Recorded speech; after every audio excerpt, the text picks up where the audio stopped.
terima kasih kepada rakan-rakan dan anak murid yang telah memberi 5 hadiah yang istimewa kepada cikgu. Ada pelbagai jenama jam, sudah pasti jam-jam ini adalah jam yang mahal, termasuklah jam yang comel, jam solar ni. Cikgu sayang jam ni. Jam ni mahal, tetapi kalau kita tidak menepati masa, sudah mesti jam yang bahan tidak berharga. Ada orang kata masa itu ibarat emas, tapi bagi cikgu, masa lebih berharga daripada emas. Contoh, kalau orang yang dah bekerja, satu hari dia menyesal, waktu di sekolah tak belajar bersungguh-sungguh, dia nak kembali kepada alam sekolah, tak boleh. Kalau murid tahun 6 menyesal ajar 1 tak belajar pandai-pandai, kalau tidak dah cepat membaca dan sebagainya, kita tak boleh. Tapi emas kita boleh beli. Kalau kita tak ada duit, kita nak beli emas yang harga 10,000, sekarang emas mahal, kita kumpul-kumpul kita boleh beli. Tapi masa yang dah berlalu, walaupun kita ada duit 1 juta, tapi kita tidak boleh undur ke belakang. Jadi kesimpulan pada cikgu, yang cikgu nak buat di kepada sini, anak-anak murid dengar bahawa masa itu amat berharga.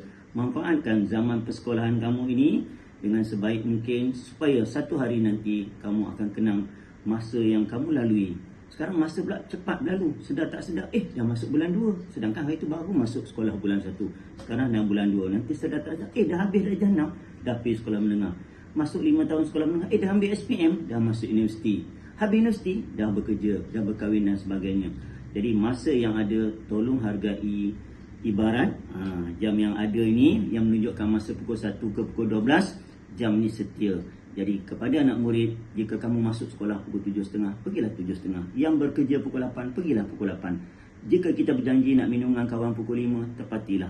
Sebab bila kita menepati masa, kita memudahkan semua orang. Kita nak minum, janji dengan kawan pukul 5, kita datang pukul 6. 1 jam kita dah membuang masa untuk kawan. Sepatutnya masa yang 1 jam, beliau boleh menghargai dan sebagainya dengan masa tersebut.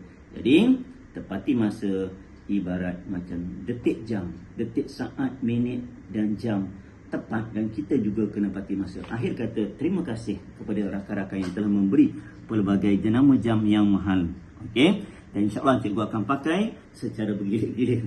Walaupun ada 5, ada 7 dan sebagainya, cikgu akan hargai sebab pemberian mereka amat bermakna bagi cikgu. Sekian, terima kasih.